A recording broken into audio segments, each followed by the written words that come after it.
kind of want to have most of the um,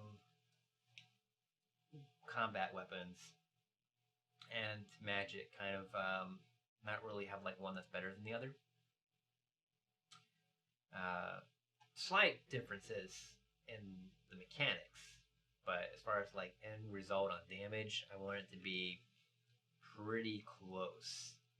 I don't want to have um, one of the things I don't like is um, I'll kind of just show you here. Um, this is what you'll traditionally see in a lot of games is kind of have this curve, and so this is going to be like the level of the character, and then over here on this axis you're going to have actually let me make that a little easier. We flip these. So this is character level, and this is character damage. And let's just tick off like every 5. So 5, 10, 15, 20, 25, and 30.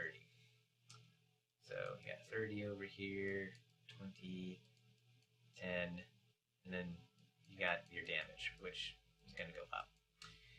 And if we change colors here real quick, say like magic is blue.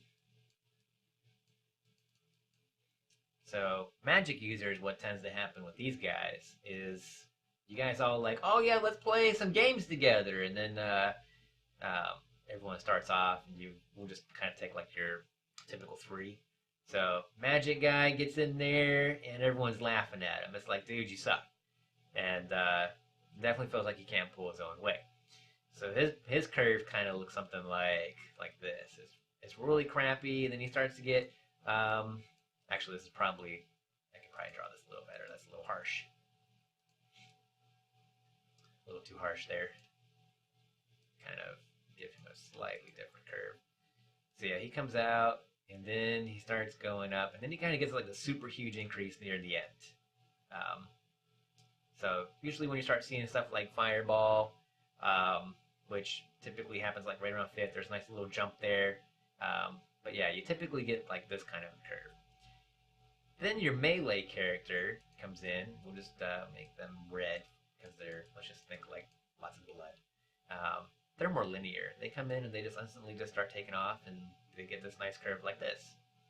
At the end of the day, level 30, magic tends to be a little better as far as damage output in a lot of systems.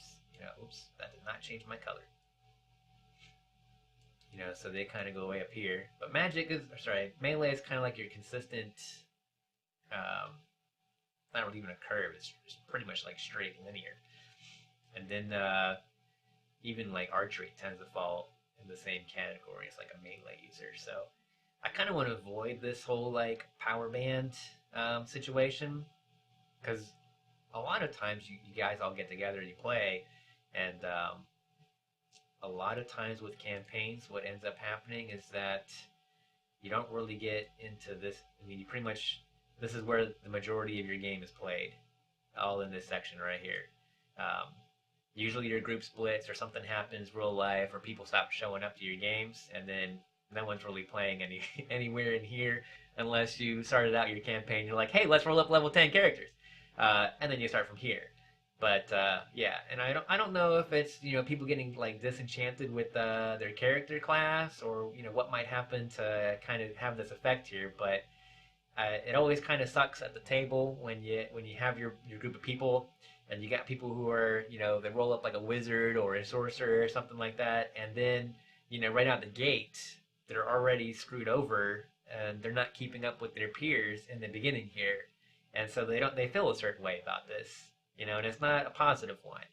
No one's, thinking like, oh yeah, dude, like 4 months from now, I'm gonna be this really epic wizard guy, and we'll be like right around in here. Oh, but wait, you're still gonna be behind someone who's melee. You're not gonna come into fruition until a little bit later. But by then the party's already all broken up and no one's playing anymore. So, to me, it would be nice if, the system accounted for this, and instead of having such a detrimental or such a difference on the curve.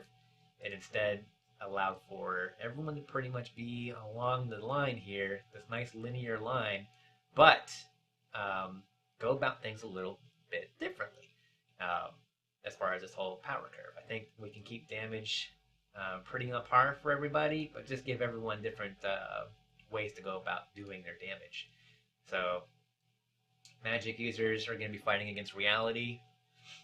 Melee characters are going to be going up against the combat prowess of their enemies, and then archers are also going to be going up against the combat prowess of their enemies. So your whole like physical attacks versus bending reality to your will, and then melee is based on your weapon damage, and then we have archers that are going to sit here and do damage per arrow that finds their target. So magic, one damage roll straight up. Melee, you're exchanging your combat advantage for your roll straight up, and then archers are going to sit there and plink away and loose a bunch of arrows, and that's all going to add up. So, yeah. So I'm trying to make sure I keep everything in like this linear advancement line, if you will, or damage per based on level. So yeah, and I totally like massacred my graph, but you get the point. So I'm trying to not have this happen. So that's why I keep checking and like double checking, like, hey, let me compare this to what else I have, just to make sure I don't have one type of user that's gonna overshadow. Because then I think the system's broken at that point. Then it becomes, well, why would I want to play this when I can play something that's going to do a lot more damage? So I mean, there will be those people, and they're just, you always have min-maxers in your group, and so trying to account for that and try to have things even across the board, but with some difference enough so that things are still interesting. If it was everyone was doing the same thing, then it wouldn't really be all that much fun. Like why would I want to be a magic user when melee is pretty much doing like the exact same thing? So it's food for thought. Food for thought. All right. So just clear all that out. All right. So that I'm actually kind of pleased with the damage values here for a magic user, and if I didn't already pimp out the Grandmaster Archer, I'm going to. I'll make sure that they get a nice power shift at rank 6. Just because, like I said, if someone takes the time to actually get to rank 6, that's going to be a pretty big deal. And I want to reward someone for getting that far and having a rank 6 skill. So I'll just make a note here to double, triple check.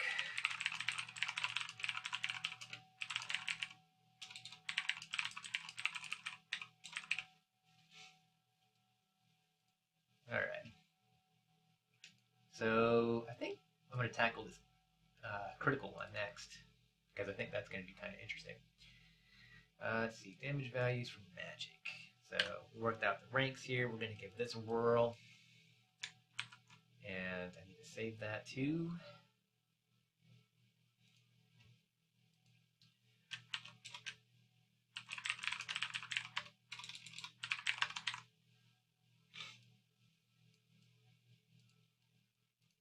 All right, we can just dump this over onto the previous one.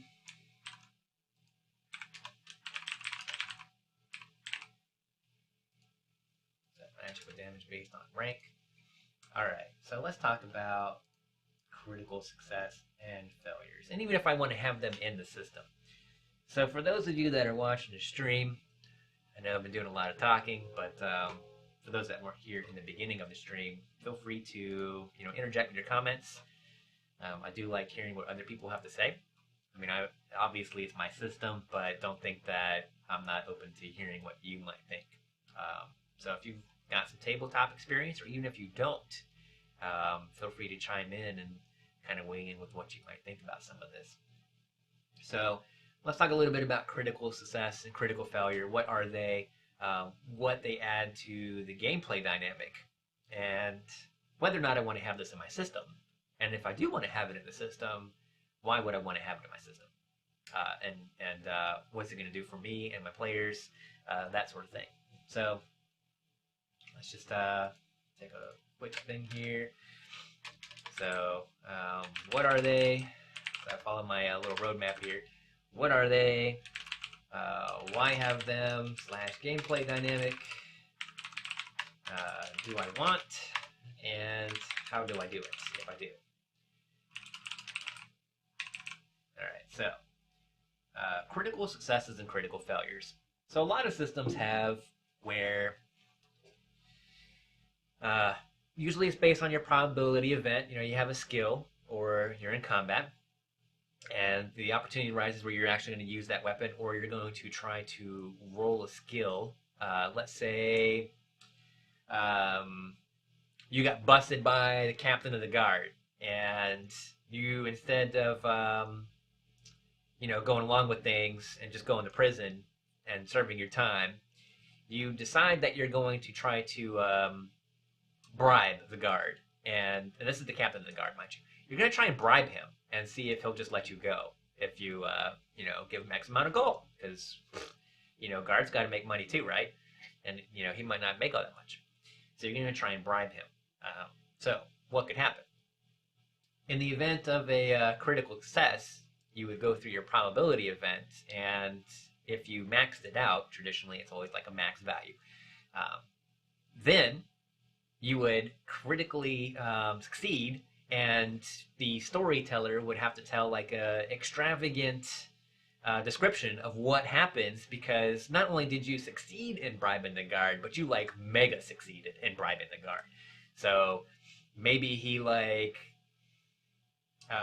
in the event that actually transpired, he'd be like, oh, you know what, thank you very much, I really appreciate the offer of like 100 gold, but you're such a stand-up guy, you know what, don't even worry about giving me any gold, and why don't you come up by my house later, I've got some ale, so you did go from this whole like, I'm gonna pay you to get me so you don't put me in jail, to now it's just like even beyond that. Now it's just like, don't even worry about it, man, I got you, you can come by my house later. That would be like an example of like a critical success on something like that. Now, the opposite side of the coin, because if you're going to put something like that in your game, you got to have the exact opposite occur. Instead of something that is a tremendous success, now you have to have a tremendous failure. So you try to bribe the guard, and we don't get that stellar result that we just had. Instead of boom, you critically fail. So now maybe maybe this guy is like lawful good, he can't be bribed, everyone knows not to mess with this dude, he is strictly by the book, and you just trying to bribe him. So now, not only is he going to be throwing you in jail for your original crime that you did, but now he's going to stack on the bribery charge, he's going to, I don't know, probably throw in like a couple extra things on there on top of it somehow, and yeah, you're just not going to see the light of day for a while. You're done. So that would be some examples there. Now, in combat, it's a little easier to explain. Combat, if you critically succeed, usually you do extra damage. But if you fail, you get a critical failure in combat. Usually something dramatic happens, like, and this is not really all that dramatic. It's kind of like the lesser evil. It's like, oh, you dropped your weapon. That would be an example of a minor thing that could happen if you were to critically fail to hit someone in combat. Other things that I've done in the past is someone's, the weapon slips out of your hand and it lands like 4 squares away. Or you hit your neighbor, which happens to be one of your allies. That's happened. Or even you stabbed yourself. So now that we kind of know what they are, let's take a step back and think about what did they do for gameplay. And essentially, it comes down and it kind of breaks things up a little bit. You have, you're in combat or you're going through your skills and everyone's just kind of doing their thing. And then this moment happens where someone, critically succeeds or they fail. Now something has to happen with the story, And at the end of the night, these are the things that get talked about. They're like, oh my gosh, did you see me, man? I critically, I got a crit on that dragon. It was great. I did like 50-something damage. Like, that's something that someone, they're driving home after your session and they're just like, yeah. They're like super pumped that happened. Like super pumped half the night after it happened. Like, they're just super stoked. Or if it was a storytelling event, bribe the guard and you got that critical success and be like, holy crap, do you remember that one time that, that guard was going to throw me in prison? And then all of a sudden I, sweet talked him into, I was going to bribe him. And then all of a sudden he's like offering me to come over to his house and don't even worry about giving him any of the gold that I had. He's got me. And, I got like a lifetime get out of jail free card. I just call him up and let him know. So, it adds a lot to the story, I feel, and it also helps players feel pretty nice about what transpired. And in the event that's a failure, that's still something that ends up being remembered. So it kind of helps break things up and gives people a little bit extra.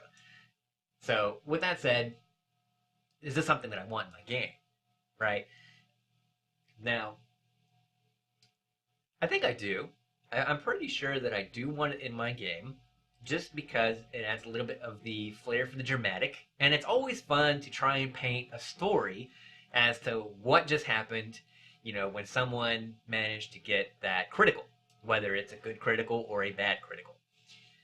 Now, with my system, I think that it's going to be interesting because my probability events are not just based on like one thing. And what I mean by that is a lot of these are based off die rolls, and it makes it a little easier just to say, hey, when you have this d20, for instance, and you roll it and you get a 20, that's a critical success. And if you get a 1, now you botched, your critical failed, and your weapon goes flying. And those, your critical failure rate is 5%, and you got 5% for your critical event that succeeds. So that gives you, that's a 10% chance whenever you roll that you're going to get a critical, whether and it's 5% for each event. Now, if I try to translate that into cards, it gets a little more interesting. And I had the idea that, making my own cards, I was going to have, in fact, let me see if I have a picture here. I do have a picture where, let's see here. Yeah, so that was going to be my success, and this is going to be my failure. Pretty much really easy, thumbs up, thumbs down. One's green, whoops, and one's red, like this. Like it's super easy to tell what you got going on. But that really doesn't afford me the luxury of making it so that I can't.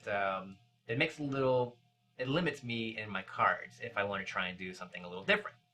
So what I was thinking about doing with this whole critical thing, I could go by just the numbers and trying to play the odds. But one of the challenges I have if I do this, so we'll just put like challenges over here. So one of the challenges I have if I try to assess the card draw, and I say, okay, well, if we kind of mirror other systems and we have 5% chance of something awesome happening or 5% chance of something bad happening, how do I translate this into numbers? Because everyone is going to have a different card draw happen. One player might have 3 cards that get drawn. Another player could have 4 cards that get drawn. There's events periodically where you might draw 6 cards. And the further along you get in your ranking, you're going to be having more cards get drawn. So it makes it a little bit more difficult to determine what is going to be a critical in that particular example. Now, I could make a table, and that's something that I could put on like a little handout that every player has that says, hey, you draw this many cards. And then depending on what you get, how many red or black cards you get, this is going to depend if you failed or if you succeeded. And at first glance, you might think, hey, well, if you get all passes, if you get all successes on here, so let's say you're told to draw 4 cards, right? That's what your ability says. You've got rank 3 in it, and you get to draw 4 cards. If you get 4 passes like this right here, boom, we could say, oh, that's a critical. But the chances of actually drawing all 4 of these this. It's pretty ridiculous. And you might be like, whoa, what? Yeah, it really is ridiculous. So if you think about it, 52 cards in a deck, half of these are red, half of them are black. So you pretty much have a 50% chance. But if you bust out the calculator and you, since we're combining events, we multiply. So you're literally doing 50% times 50% times 50% times 50%. And that would be your end result here of what your chances are, which in this case it'd be 6.25% chance of happening. So it'll be a little bit more. I mean, it's possible. It's doable, right? But then it starts getting a little, the more cards you add, like I said, I could do a table, and I could make it work that way. But it'd be something that people would have to have handy on like a job reference. Not a job reference, but I'm thinking like a job reference sheet. Stupid training background. Like a job aid, but a player aid. Now, the other thing is, I was thinking that maybe what I could do is branch out a little bit, because chances are, if someone's playing this, they're going to use resources that are readily available. And what I mean by that is they're going to have your standard 52 card deck. And these cards already have things on here that I could potentially use that right now I am not using at all in my system. And what I mean by that is, we have cards that have faces. There's a king. You got the jack. We don't have any jokers in here. Okay, that would take us out of the 52 arena. But so yeah, you got like king, queen, jack right here. The other thing that might be kind of interesting is if you draw and you get like, I don't know, a king in your draw, then it's going to be a crit. You figure there's 4 of those. So that could be something that I could look at too. And just for simplicity's sake here, if we have 4 kings in a deck, that's 4 over 52. So that's 7.6% right there. That's just drawing a king out of your 52 cards. And that's obviously a fresh shuffle. Nothing's been pulled out of here just yet. So what did I say here? 7.6%. So not happening this time. There's a jack. There's a queen.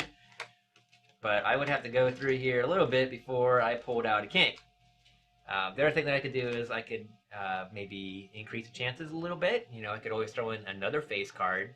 Maybe not just kings, but if I did kings and queens, then we would actually double the chances. But then it starts getting a little too much. And then we have also the problem of, how many cards are you drawing? Because this is just one event right here. If I were to sit there and keep pulling cards for any possibility of a king or another face card, the chances go up. So that's a thought too. Or I could say you have to pull, if you're drawing like 5 cards, you have to have at least X many of this. But one of the things I'm trying to do with the system is keep it really simple. And I think that if you start implementing, like, hey, if you get like this or that, you get a crit, So what did we say here? We had, all pass or fail. And I really should be writing success, not pass, but sometimes my brain uses both words. So let's just title this as options. Okay, so we got all successes or fails. We have face cards. Do we say kings? We could even say like aces. Whatever. And then we've got another thought process was, what if you drew something that resembled like a poker hand? Because poker's a pretty popular game, and it's something that most people tend to be familiar with. So you kind of have this mentality of, okay, well, if we're talking poker, then the very first thing that you get that is worth anything in poker is 2 of a kind. Well, 2 pair, like a pair. So if I were to drop out here and not getting lucky at all, here we go. If I were to have, say, for instance, a pair of 4s, this would be something that would be worth something in poker, other than just like the top best card in your hand out of like 5. So a pair. And I think when it comes to poker, I think a pair is actually one of the more common winning hands, is what it kind of comes down to. But then you also have three of a kind. So if I were to have, you know, three fours, that would rank up even higher. And so, you know, we can just like Google here real quick and we can just pull up like the poker hands. So where's my, yeah, here we go. So poker hands. And look at that. Poker hand rankings here on Card Player. So what do we got here? Yeah, so your high card if you don't have anything, and then a pair, and then it's two pair, then three of a kind. So I could kind of maybe go along with poker hands, but again, it would kind of pokers typically have a draw of five cards, and players aren't going to be drawing five cards, not immediately. They'll probably get five cards by the time they rank two or three.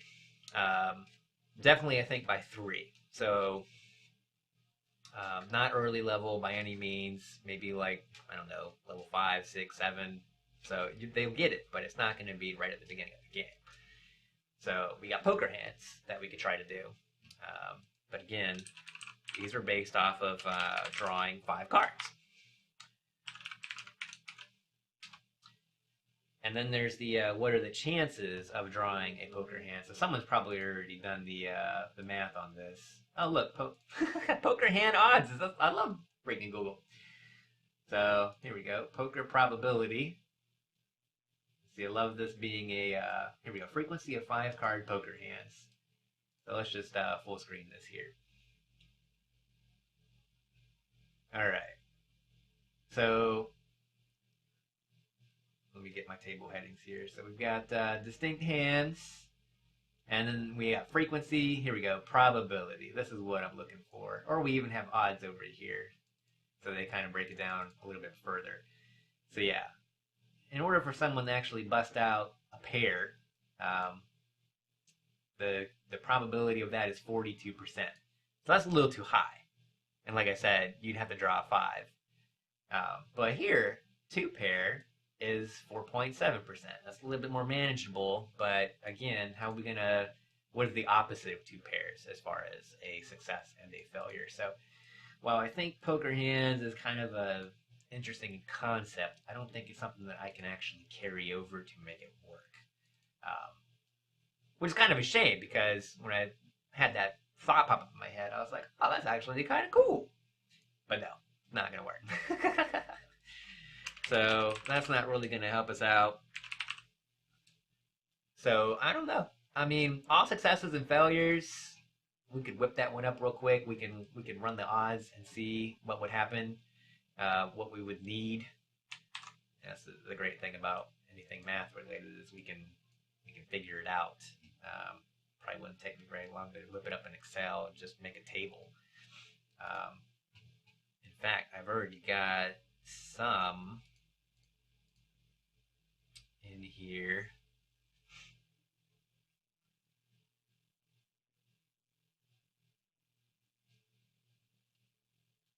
Yeah, let me just start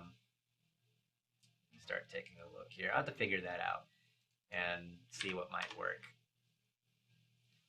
But what else can we do with cards? Is there anything else that we could try to do with cards to figure out how we can get a critical success or a critical failure? And obviously this one here, all successes and fails. This is going to be easier with fewer cards drawn, and then the more cards you draw, it's going to be a lot more difficult to actually have this happen. So I don't know, maybe a combination of, if you draw less than 5 cards, you can have a crit happen here. But if you draw more than 5 cards, maybe go off poker hands for maybe like 3 of a kind or higher. So maybe it could be like a combination deal.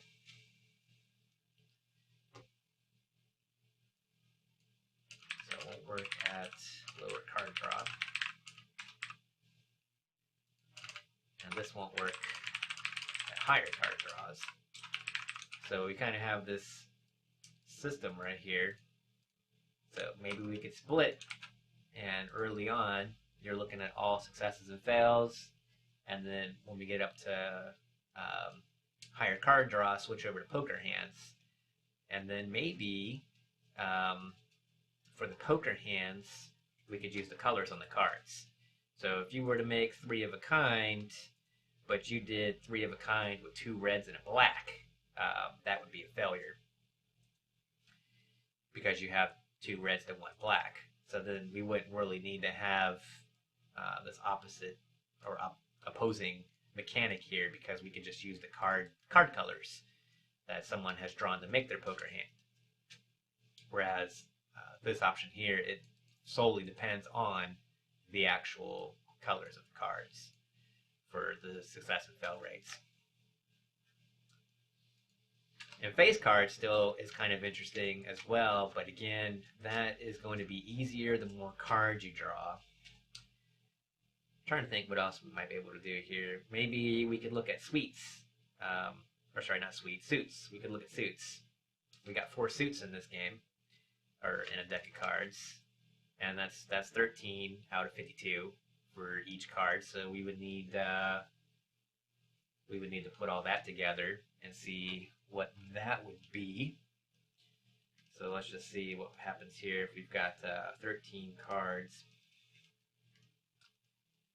And we actually have, I don't know, let's start with 3. If we draw 3 cards, we would have, wow. I thought it would be a little better than that. 1.5% chance out of 3 cards that they're all in the same suit, all the same suit. So yeah, that that wouldn't really work. That is actually a little bit more difficult than I had imagined. And 6.2%, or if you round up 6.3%, if to just get 2 cards in the same suit, which could be interesting. So yeah, I think suits are out. I think suits are out. Those are pretty much like the easiest things to look at on a card. Face card, what suit it is, and then in this case, pass or fail. And then the oddball one in here is we create a poker hand, and we go off of a poker hand. So I think it's just going to be coming down to mapping out a table of sorts, and maybe combining 2 things in here. Or yeah, I think a table is it's gonna have to vary because it's not just a flat value. So I need a table. I'm gonna need a table.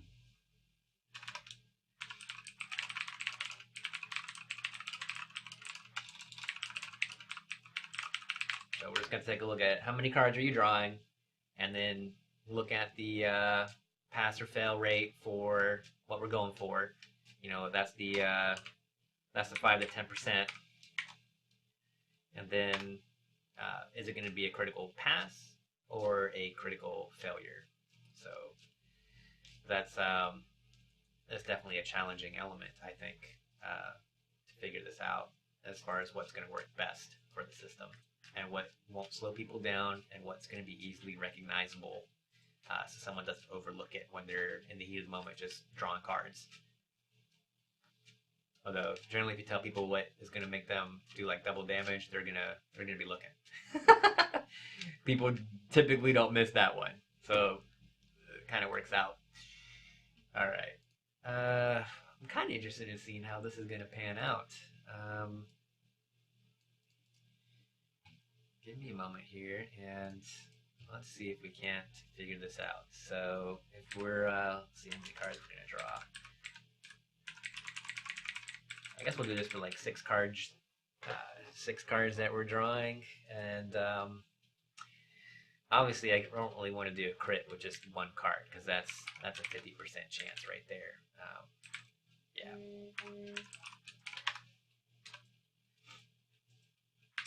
And let's see here. So we're drawing 2 cards.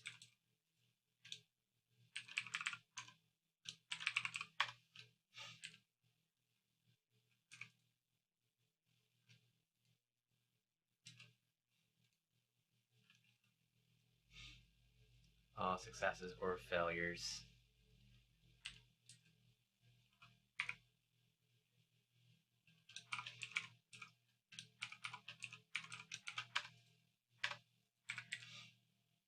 And let me put this in percentage.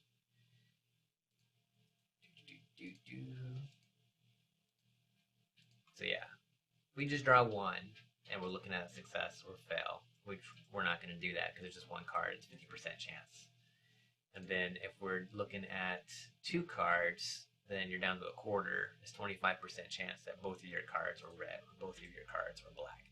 So 25% chance there. Way too high still for this to work.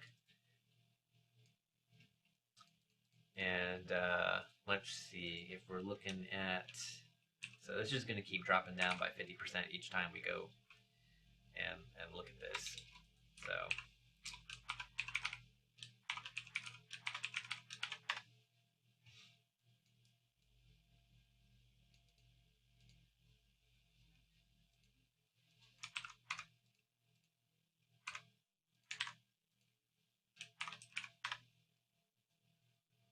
6.25% chance at 4 cards.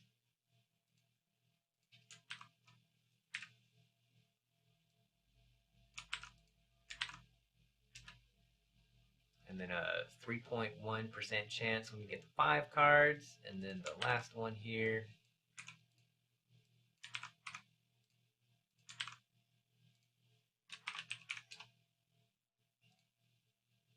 Yeah, 1.5. So not really tremendous. This won't really even be all that great even for the lower side of the spectrum. It works pretty nice for 4 cards because that'd be 6.25%, but really only works really nicely for 4 cards. At least in the where I would consider it tolerable as far as chance of happening. So 6.25% with 4 cards. If we do face cards,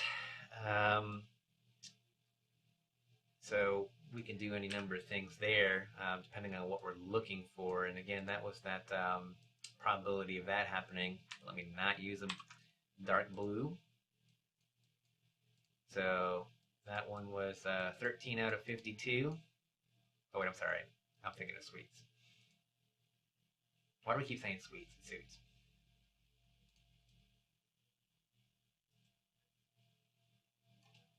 Alright, get over here to the pen yet. So, if we want to do a specific face card, like a king, there's only 4 of those in a deck. And there's 52 cards in our deck. So, let's see what that was again. That was 4 divided by 52. So you're looking at 7.69. Or sorry, 7.69%. And that is just one face card. If we were looking at both of those events happening at the same time, this is going to make it even lower. Wow, that's way too low. Okay. Let's see. 7.69%. We stay in between. I guess our tolerance range for this is going to be somewhere between 5 and 10%. What if we did kings or queens? So 8 by 52. 8 divided by 52. That's going to jump us up to double. This doubled, so it's 15%. 15.38% if we were to do 2 face cards.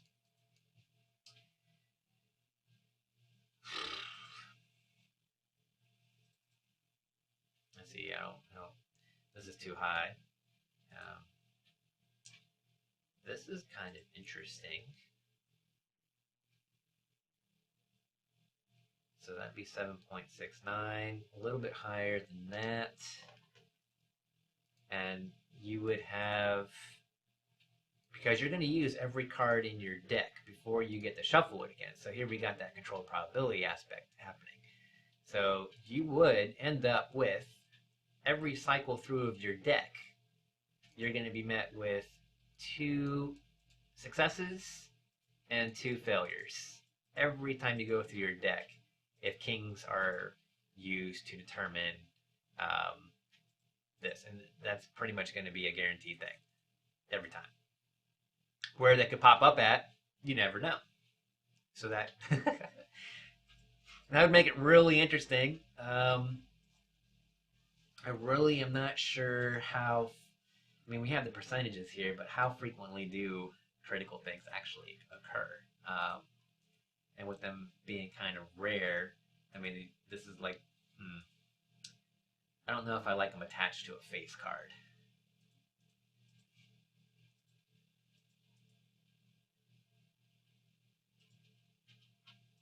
I don't know if I like them attached to a face card. And 4 out of 52 is actually going to work for any number as well. You know, there's 4 9s, there's 4 5s. So we could attach it to something else, or maybe even a combination. Maybe like 2 numbers. But if I do that, it's going to end up being too high again. I'll get this number.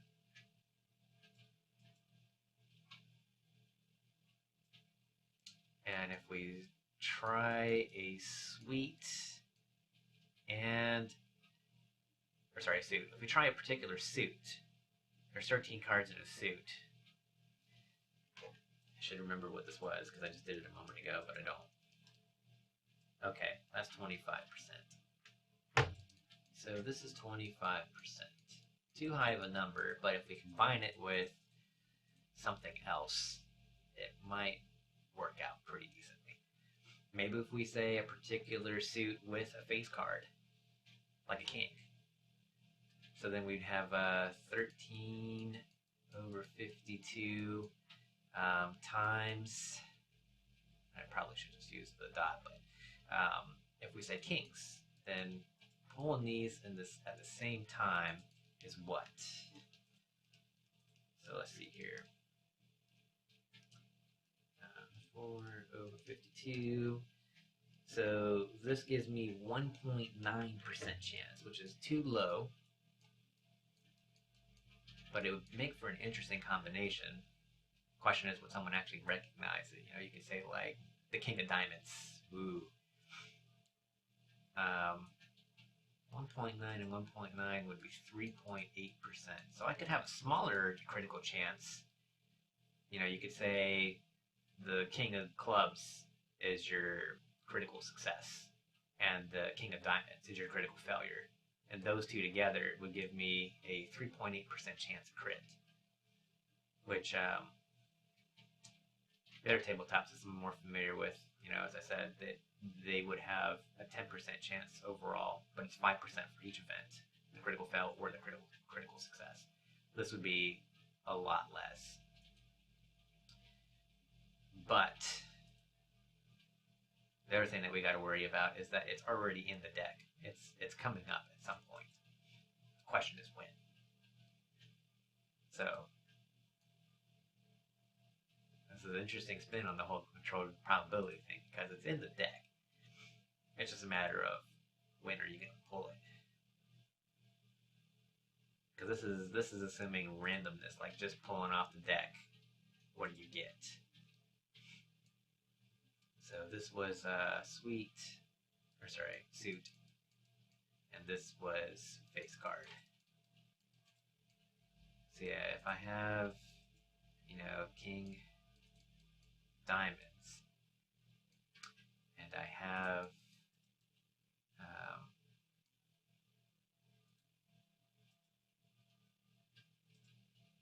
I mean, that's it. He's in there. King of Diamonds. And then the other thing I thought it was the King of Clubs. Clubs is kind of hard to draw. You just do a spade. Or that's not a spade, but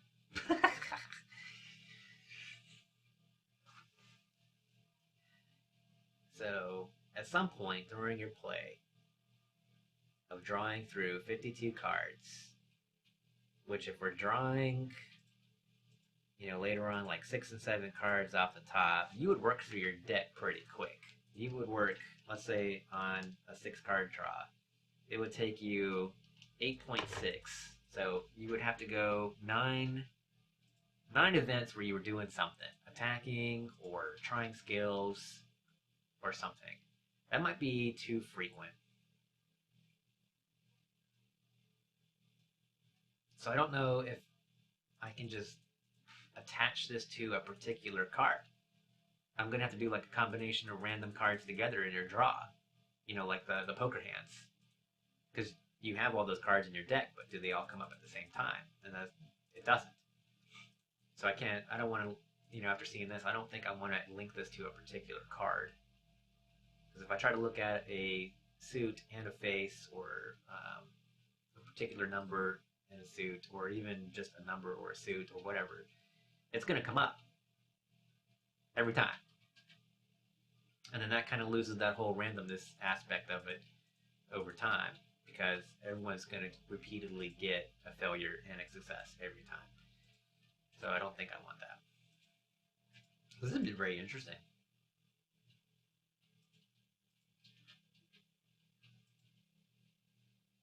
So yeah, I think at this point in time we can just take the base cards out. I don't think that's going to work.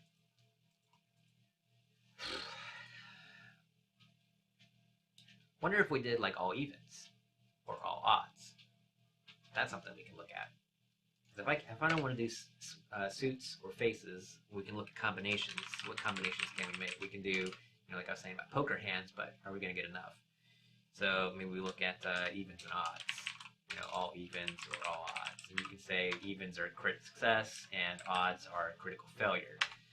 So let's see here. Let's just clear this out and start fresh. Okay, so we have 52 cards in our deck. We've got 4 kings, 4 queens, 4 jacks. That's 12 face cards. Aces are another 4.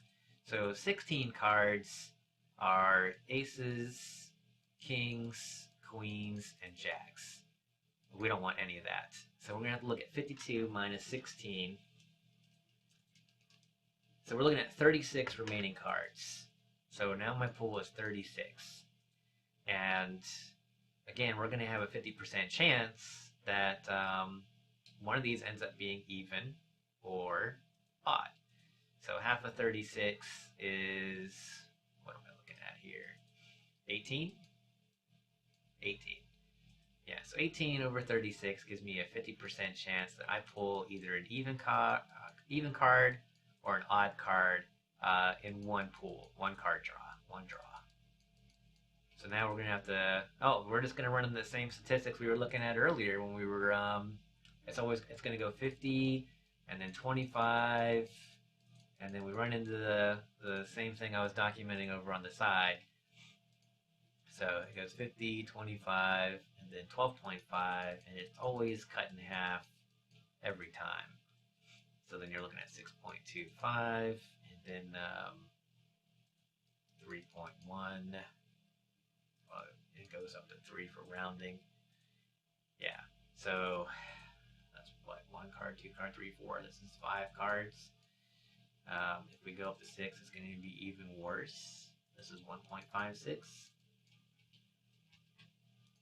So, damn. Thought I was on a good idea there. Stupid probability. Oh, you're killing me. Freaking deck of cards. Alright, let's see. So that was dealing with odds or evens. So yeah, that's the only part where we get in here where this would be viable is 4 cards. And that's the same thing that we had with all successes or failures, is 4 cards for the range that I would like. Damn.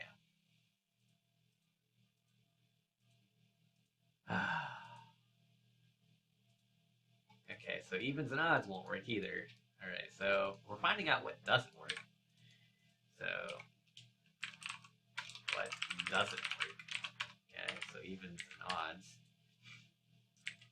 And, yeah, definitely a challenge. So even odds don't work. Face cards, soul face card, just one, doesn't work. So we can't do even and odd. We can't do face cards. We can't do a suit in a face card.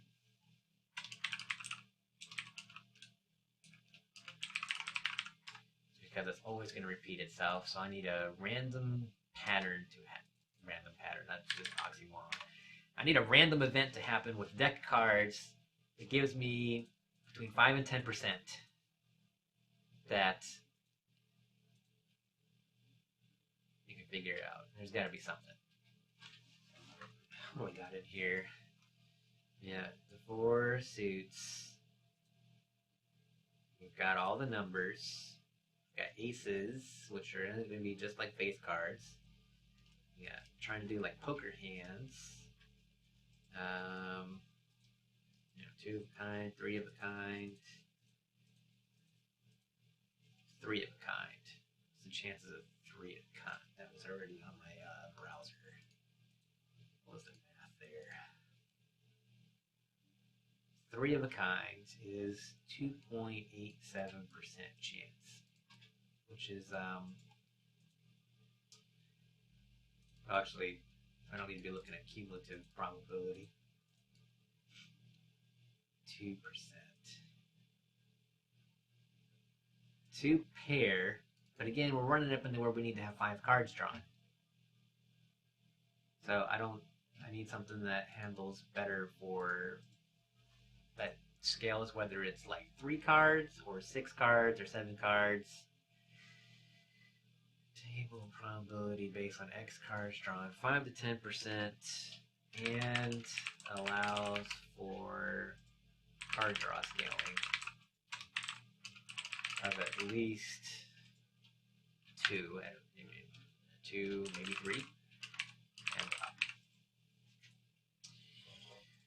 So yeah, this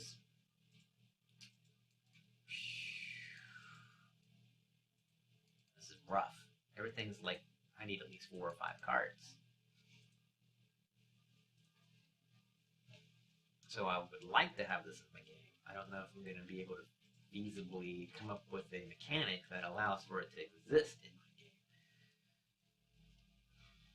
What else can I do here? Just like looking through cards. 3 of a kind works with numbers and faces. Did I do the probability of the same suit? I think I did. That was the... Yeah, that's where you split everything evenly, it'd be 13. We run into the same math again.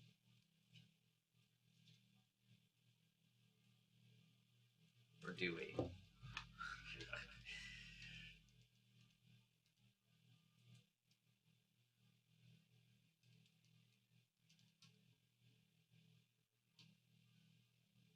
If we have 3 of the same suit, it'd be 6.25%. So that would handle at least 3 cards getting drawn.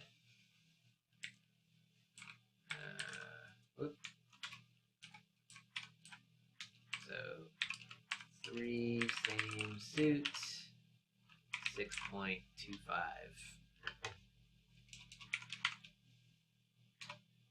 See, I keep running into where I get like 6.25, but they're all different events that are happening. 3 of the same suit. 4 cards, you're looking for all success or all failures. That's 6.25. So this is the first thing I have that is 3 cards. Or, yeah. Oh, that's true. That's a probability just for drawing 3 cards, getting all in the same suit. It actually would increase and go up if I had, if we were drawing like 4 cards. Actually, I did my math wrong on that. I needed to put 1 more times 0.25 in here. So it's not even that. It's really 1.5, so that's definitely out.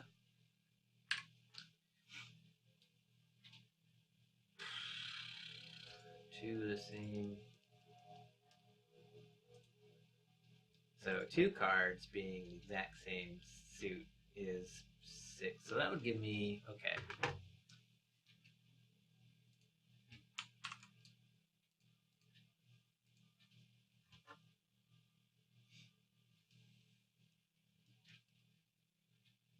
Yeah, so 2 cards. So if I have 2 cards, same suite, same suit. This is 6.25%. And that's okay. And then up here I've got 3 cards. Well, I don't really have. What can I do if I'm drawing exactly 3 cards? 3 cards.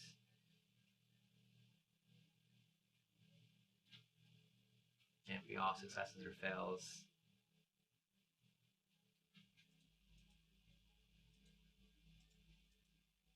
Let's see here. There was, what was it, 52 minus 16? Was that it? Yeah, I had 36, and it was 18 out of 36 for all odds or evens. And that is 50%, which that's not going to work for 3 cards. That'll be, or would it?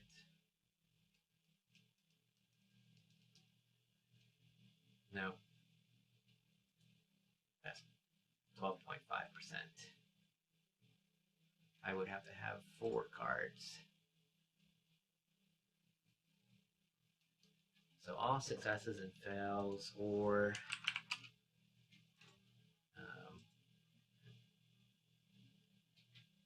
odds and evens are the same thing.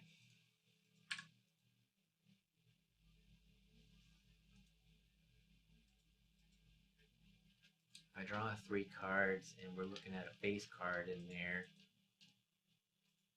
that's 12 out of 52. That's 23% chance. What if we had an even card along with it? 2307 times 0.5. That's 11.5. Because it cuts it in half.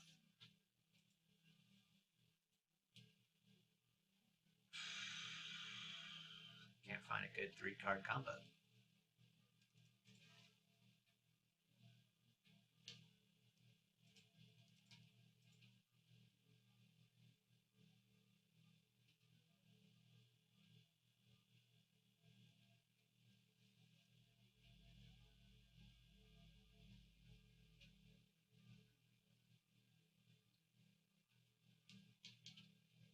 I wonder what the likelihood of pulling like cards in succession are, like 3, 4, 5.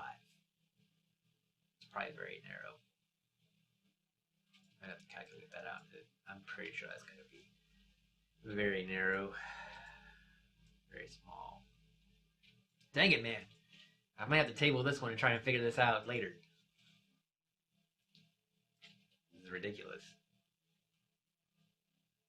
To try to get within the percentage window I want and have it account for multiple card draws across different rankings for the amount of card draws. That's probably why people don't like to use cards.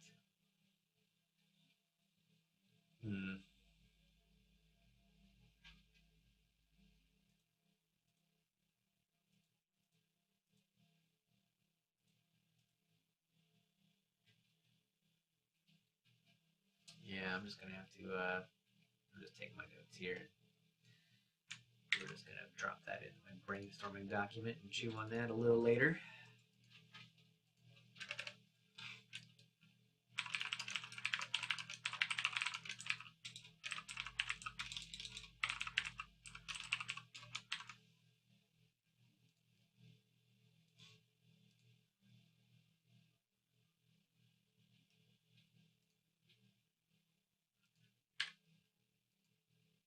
All right, that is tabled. We will figure that one out. It's gonna be the one that my brain works on as I sleep. And then I wake up tomorrow and be like, Eureka! All right, what else we got here? Um, this is going to take secondary attribute calculation on, which isn't going to be that bad.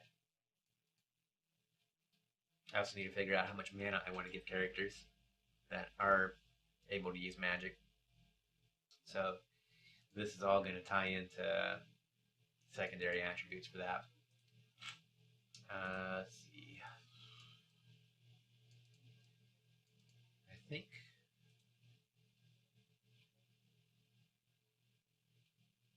think I might just go ahead and stop for the evening. So I got plenty of stuff I still need to work on, obviously.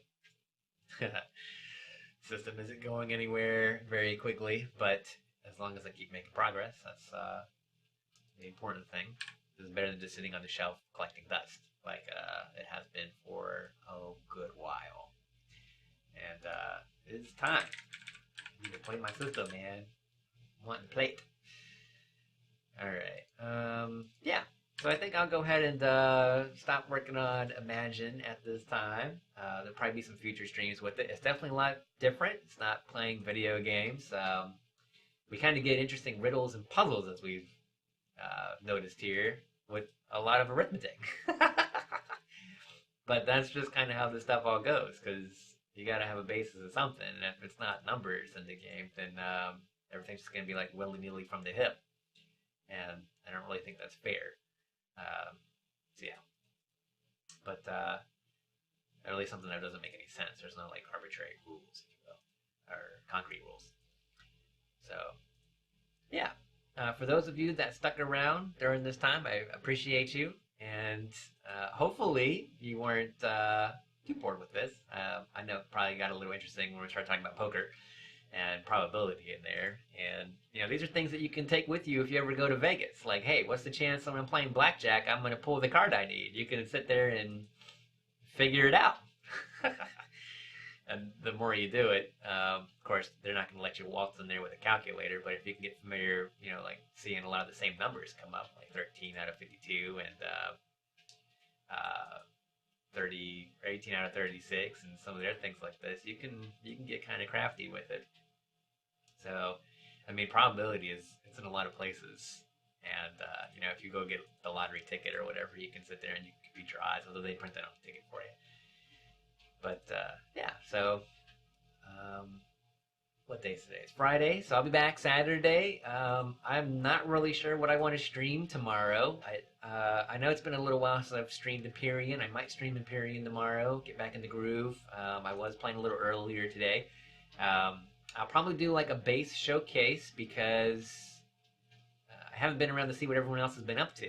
So I think we'll check that out and see what Evil Six Slayer has done on Brimahan, and I want to kind of see what Army J, new player on the server, he's been working on his base starting today, so I kind of wanted to see what happens with him.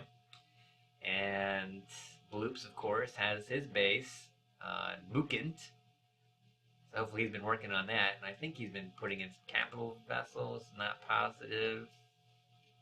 Probably would need to double check, it's been a little while. And who knows what Peaches has been up to.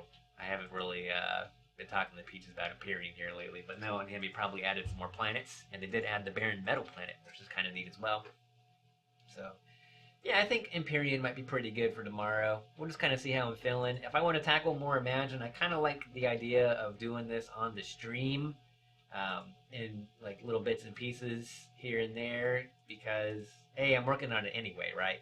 And then the other thing is, if anyone out there is making their own system or they're inclined to make a system, it's kind of nice to watch someone else struggle with, and it is a struggle, with figuring out how they want to do things, how do you write the mechanics so that the rules make sense and everything falls into place.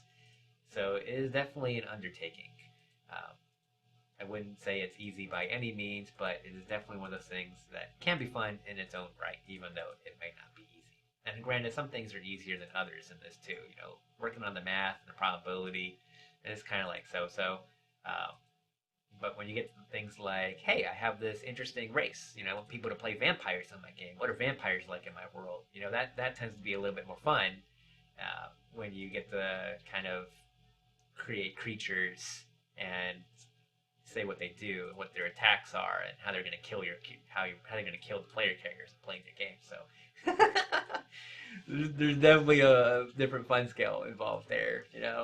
Creating bad guys to kill my players, or hey, let's talk about how this critical system's going to work, and let's get out graphing calculators and run freaking probability scenarios. How often can we roll this dice? Good times. So yeah, I really appreciate everyone who's come by to watch my stream today. Feel free to send me any feedback on what you think. I do allow direct messages, or I can see the chat even after I stop my stream. So feel free. And yeah, and if I'll hop on TeamSpeak for those in the Imagine Gaming group, so you'll see me in there too. I'll hop on. So thanks very much for stopping by. Hopefully you enjoyed a little bit of the under the hood of Imagine, my tabletop game I've been developing since 2012. More off than on, of course, but yeah. Anyway, beyond tomorrow, 7 p.m. Central. That is UTC -6 for those not familiar with United States time zones. And I hope everyone has a lovely Friday evening and an even more exceptional weekend. So, over and out.